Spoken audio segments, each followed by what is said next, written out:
Saint Bede, known as Venerable Bede, was born in Monkton, Jarrow, in the year 673 AD. In 1899, Bede was made a doctor of the church by Leo VIII. At the age of 7, he was sent to the monastery of Wearmouth by his family to be educated by Benedict Bishop and later by Ceolfrith. Wearmouth's sister monastery at Jarrow was founded by Ceolfrith in 682, and Bede probably transferred to Jarrow with Ceolfrith that year.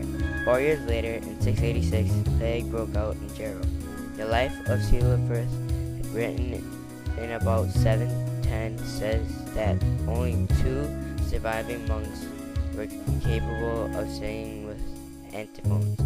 One was Ceolfrith, and the other, a young boy of 14, thought by most historians to have been Bede. In about 692, when Bede was 19 years old, Bede was ordained a deacon by his diocesan bishop, John, who was a bishop of Hexham. The canonical age for the ordination of a deacon was 25, but Bede's early ordination may mean that he was very good at what he did, but it is also possible that the age requirement was not enforced. When Bede was 30, he was ordained a priest. He was ordained again by Bishop John. In about 701, Bede wrote his first works, the De Arte Metrica and De Chamativus et Tropis. Both were to be used in the classroom. He continued to write for the rest of his life, eventually completing over 60 books, most of which have survived. Not all of his outputs can be easily dated, and Bede may have worked on some text over many years.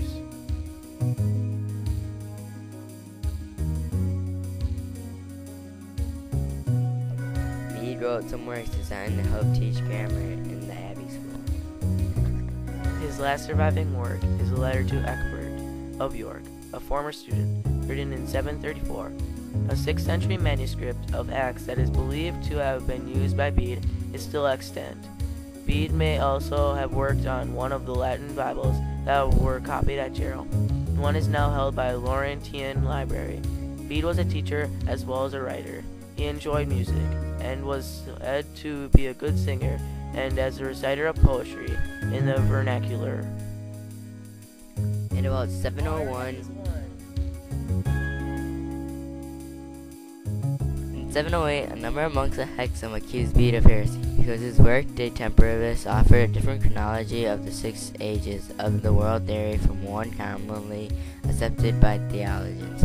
The accusation occurred in front of the Bishop of Hexham of the time, Wilfrid, who was present at a feast when some drunken monks made the accusation. Wilfrid did not respond to the accusation, but a monk present relayed the episode to Bede, who replied within a few days to the monk, writing a letter setting forth his defense and asking that the letter be read to Wilfrid also. Bede had another brush with Wilfrid, for the historian himself says that he met Wilfrid sometime between 706 and 709 and discussed Ethelthryth, the abbess of Ely. Wilfrid had been present as they dug up her body in 695, and Bede questioned the bishop about the exact circumstances of the body and asked for more details of her life, as Wilfrid had been her advisor. In 733, Bede traveled to York to visit Ecgbert, who was the Bishop of York. Bede hoped to visit Ecgbert again in 734, but was too ill to make the journey. He died on May 26, 735, and was buried at Jarrow.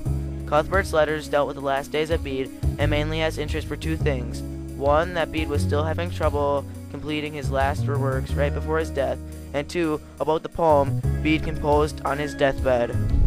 Bede's remains may have been transferred to Durham Cathedral in the 11th century. His tomb was looted in 1541, but the contents were probably placed in the Galilee Chapel at the cathedral.